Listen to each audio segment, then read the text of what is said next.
Good morning and welcome to the AHCA APD Curative Call about testing in APD licensed group homes and facilities and AHCA licensed ICFs. This is Karen Hagan. I'm the Emergency Coordination Officer for the Agency for Persons with Disabilities. You'll hear today from Secretary Mayhew from AHCA, Director Barbara Palmer from APD, and CEO Fred Turner from Curative. On the screen, you will find email addresses for each agency to send questions to: APD for the licensed group homes, AHCA for the ICFs, and Curative for questions specific to testing, as well as the Curative website set up specifically for Florida. We are going to be posting a recording of this conference call on the APD website early next week. So with that, I am going to turn this over to Secretary Mayhew, and thank you all for your participation and thank you for your leadership. Thank you, Karen. It's my pleasure to join everyone here and to have an opportunity to speak with all of our providers in the intermediate care facilities and our group homes. First, let me say how grateful I am to Director Palmer, to the team at the Agency for Persons with Disabilities. It has been a strong partnership throughout our response to this pandemic. To Fred Turner with Curative Labs, we are incredibly grateful for your work, for your support of this significant testing effort in our state. Governor DeSantis, from the very beginning, has had a laser beam focus on ensuring that our state's response to the COVID pandemic remained focused on protecting our most vulnerable. We've known from the beginning that this virus was at greatest risk for our elderly, for individuals with underlying medical conditions. Certainly the individuals who you serve in our group homes, in the intermediate care facilities, we've understood their vulnerability to COVID-19. We've also understood that in our residential settings, there was great risk of rapid transmission of the virus if it got through the doors. Everything that we've done from the early days of this pandemic has been to look comprehensively at how we could stand guard at those doors to prevent the virus from getting in, to support our providers with the latest guidance on infection control standards. We all know that in the early days of the pandemic, we were challenged with the inability to get adequate supplies of personal protective equipment. Our lab capacity here and around the country was not where it needed to be to support these efforts. Governor DeSantis took decisive action early on to require comprehensive screening of staff and contracted vendors before going into our long-term care facilities. As you know, we restricted visitation early on, as difficult of a decision as that was. We remain committed to that decision and what it represented in terms of limiting our exposure risk to the virus entering these facilities. I want to thank all of you for what you have done throughout this unprecedented pandemic.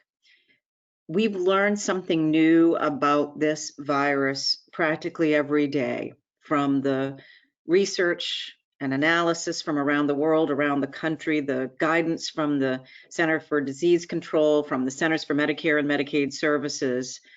And you have been engaged every step of the way to continue to provide critical services and supports to the individuals who you serve, and working with the state to respond to this pandemic, to ensure that your staff were trained on infection control standards, to make sure that you had the thorough screening at the door. We are absolutely grateful for all that you have done. As you know, or you may be aware, in late June, early July, we implemented yet another part of our statewide response, and that was the testing of staff in our nursing homes and assisted living facilities. And it's important to know what a comprehensive undertaking that was, the logistics of standing that up. Governor DeSantis was committed to, with this initial effort to test staff in our nursing homes and assisted living facilities every 2 weeks, to provide state-sponsored resources to reduce the financial burden on our providers and the administrative burden on our staff. We are grateful for the work of the Division of Emergency Management and their contracting with Curative. This has involved a significant approach to test over 200,000 staff every 2 weeks. And we have worked closely with the Division of Emergency Management, with Curative, to ensure that there has been comprehensive supports and resources, education and training to ensure the success of this effort. Fred Turner, the CEO of Curative, will go into greater detail about the implementation of staff testing in our APD group homes and in the intermediate care facilities. I want to stress a couple of things. One, testing is a part of our comprehensive response to the pandemic, but testing is a point in time. It is a critical element to guard against someone who does not have symptoms, but may be COVID positive, unaware that they are COVID positive. This is a way to mitigate, to reduce the likelihood that they are coming into your group homes, into the facilities, at risk of spreading, transmitting the virus. But we have to remain equally vigilant in the use of PPE and in the comprehensive screening that you've been doing. I want to make clear that we can't become desensitized because of the testing and reduce the commitment to proper use of PPE and the screening that has been so critical throughout the pandemic. Additionally, around the logistics and your approach to ensuring that we have adequate numbers for your staff, please be sure to include any contracted staff who may be providing services and supports to your residents within your group homes, within our intermediate care facilities. We want to make sure that we have a comprehensive approach to the individuals, your employed staff and contracted staff who will be in your homes and facilities. And with that, I am happy to turn this over to Director Palmer. Thank you. Thank you, Secretary Mayhew. As always, you do a fantastic job laying the groundwork, which of course you have already done with the testing in the group, in the intermediate care facilities, the nursing homes and the ALFs, and lessons learned there and best practices will carry over into this initiative. And the leadership that you and your team have demonstrated, not just for this, have truly set a path for the state that ensures the safety and health of the people in this state. The governor has been laser focused on the most vulnerable populations, and so we thank him and his staff for that as well. But most important, every single day, I work with some of you out there individually with the challenges that you have walking through your doors. And I know they are huge challenges. Some of them are heart-wrenching. And I know that you need tools to be able to do a better job. Every day you're asking for things that would help you do a better job. This is another tool for your toolkit that will be essential in being able to keep this deadly virus out of your facilities. So we thank you so much for what you do every day, because without you and the dedication and the caring hearts that you have, it wouldn't matter about the testing. You are the most important component in this, so thank you so much for what you do every day. And I also want to thank the Department of Emergency Management as well, because they keep us all safe, not only during this pandemic, but also through hurricanes, and they're always there standing ready to assist the most vulnerable. So thank you so much, but I'm not going to take any more time because I really want you to hear from Fred Turner, the CEO of Curative, who's going to walk you through more of the details. But thank you again, Secretary Mayhew, and we appreciate all the leadership your organization gives us. And to all of you out there, thank you so much for your hard work and your dedication. With that, Fred Turner.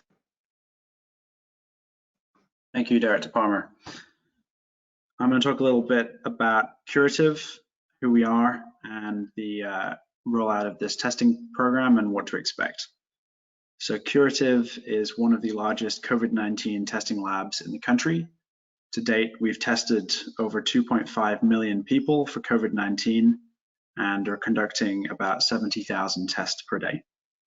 And I recognize this might be the first time for many people on this call that you've conducted large-scale testing across all staff, but this is something that we have extensive experience with and have been doing with the nursing homes and assisted living facilities all across the state for the last few months, in partnership with AHCA. And so we've learned a lot of lessons of how to conduct this, which should make the process very smooth for rolling this out. So the first step in testing is going to be the welcome email that will be sent out to the administrator of each facility. These emails will be sent out no later than tomorrow afternoon, Saturday, August 8th, and some of you may have already received your welcome email. If you haven't received this by the end of day tomorrow, please make sure to check your spam folder, and you can reach out to us on our support information, which I'll come to in a moment. So the email is going to include detailed instructions on every step of the curative process, including how to use our software, how to collect the samples, how to return the samples back to the lab, and how the results will be distributed. This email is also going to include a link to the Curative portal for Florida. You can also see the link on the screen right now at the bottom. This is the sites.google.com/curativeinc.com/Florida resources.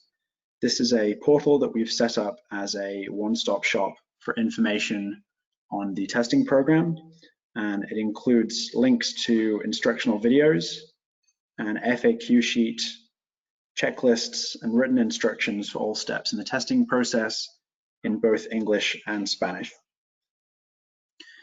So for the delivery of the test kits, the first kits will begin arriving tomorrow on Saturday, the 8th of August. You will receive enough kits for 2 rounds of testing, so 1 month of testing. Please fill out the test kit receipt form in the portal when you receive the kits to let us know that those have been received. And if there are any issues with the number of kits received, please reach out to us. If you've received too few, we can send more kits out. And if you've received too many, we will update the number for future shipments, and it is okay to hold on to kits for future rounds of testing.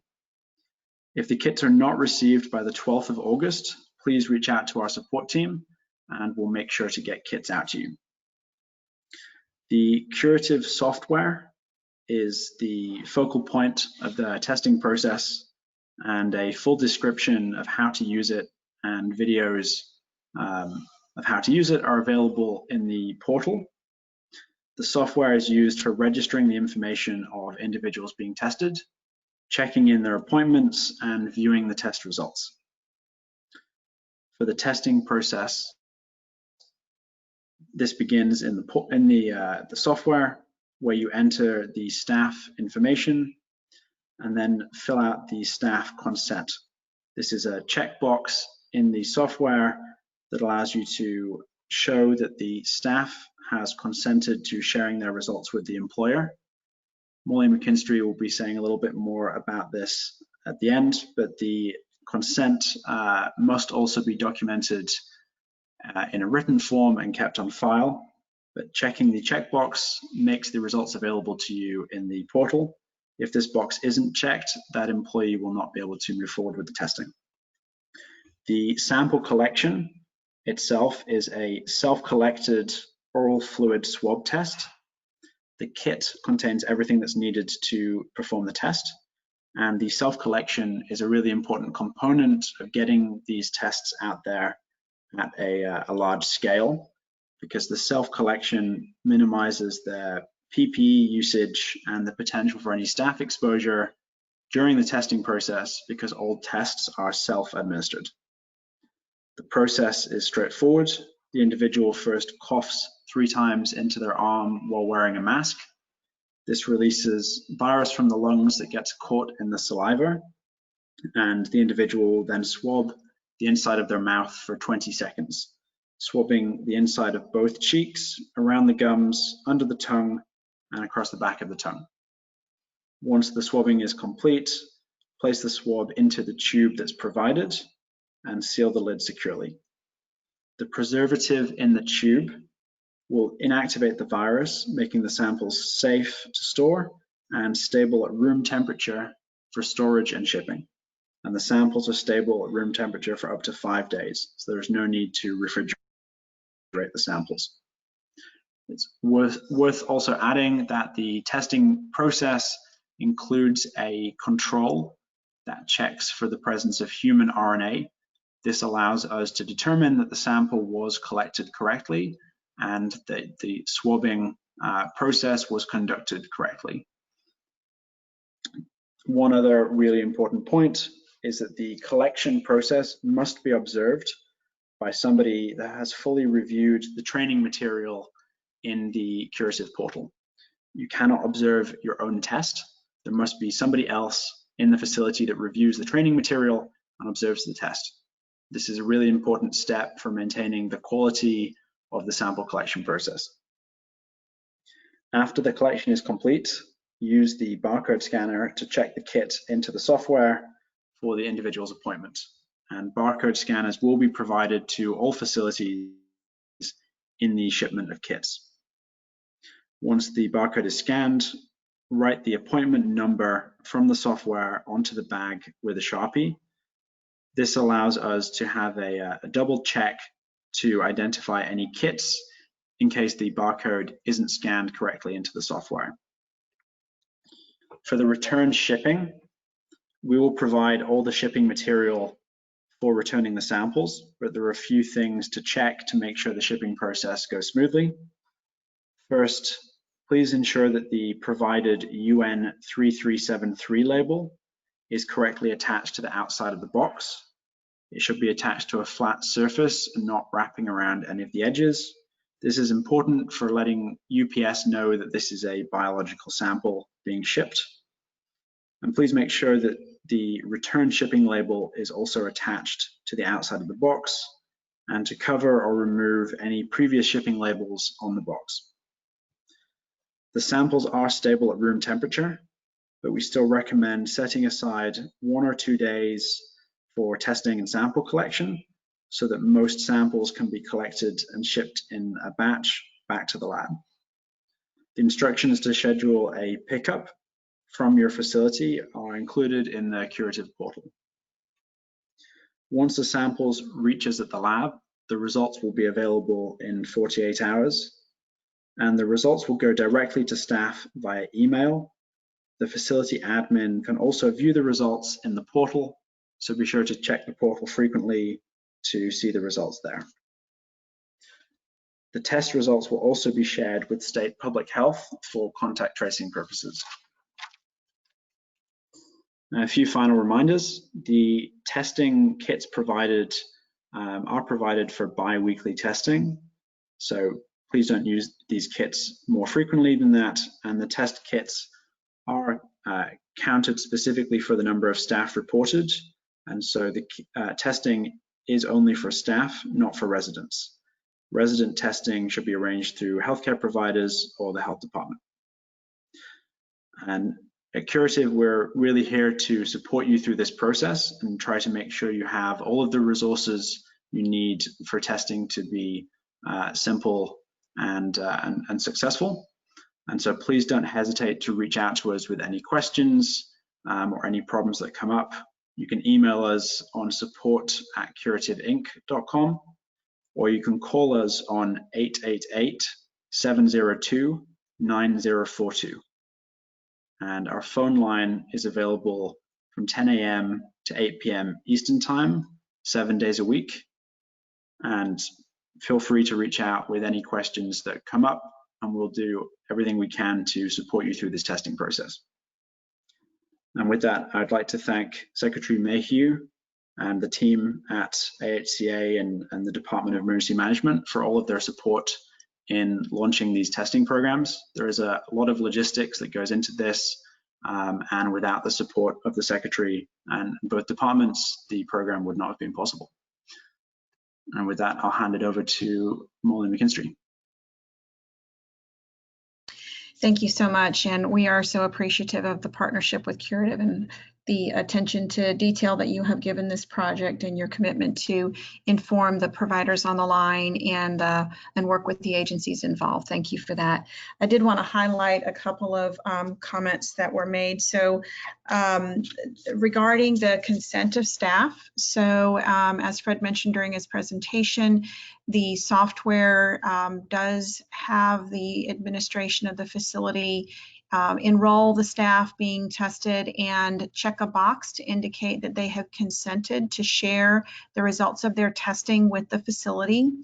This is part of the emergency rules that have been promulgated by the Agency for Healthcare Administration and the Agency for Persons with Disabilities. So those rules require that staff share the results with the provider upon receipt.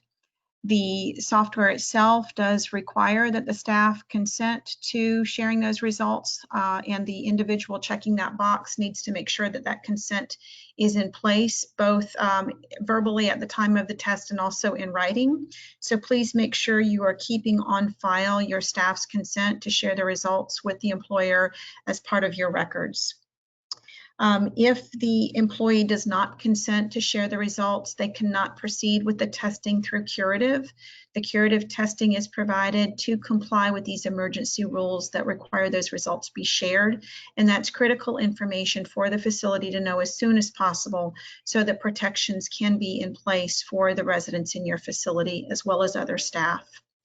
When the results are provided, the employee will receive an email. The facility will have to check the software through Curative for the results in that system that are not notified by email. So you do have to be proactively checking the software for results if you have results pending review, and we recommend that you check that frequently through the day. But the employee is also required to notify you as well. The other point we wanted to make is that the excuse me, that the staff to be screened includes, as the Secretary mentioned, contract staff as well as employees. So make sure that you've made that available to them. If those employees outside your agency, so for a home health agency or another organization, obtain their testing in the community through a community test site, that is acceptable for you, but your employees do need to follow the Curative testing as part of compliance with the rule. Thank you very much. I'll turn it over to Secretary Mayhew for closing comments. Thank you, Molly. Thank you, Fred. Thank you, Director Palmer. Really grateful to everyone who has participated thus far in all of these efforts to implement the testing. It is difficult to truly appreciate the magnitude of this undertaking, the details and logistics that have been developed and acted upon. And truly, I have been involved in a number of complex initiatives. I am so appreciative and impressed with the work of Curative, Fred and his team. They really have made this an incredibly successful effort and so vitally important in our state's response to this pandemic. And Molly McKinstry, I want to thank you personally. You have spearheaded this for the administration, for our agency, and without you, we would not have been anywhere near as successful in this effort. So thank you all, appreciate it. Thank you, Secretary Mayhew. This concludes our call today. I want to thank Secretary Mayhew, Director Palmer, CEO Fred Turner, Deputy Secretary Molly McKinstry, and all of you for joining this call. Have a good day, and we look forward to working with you in this effort.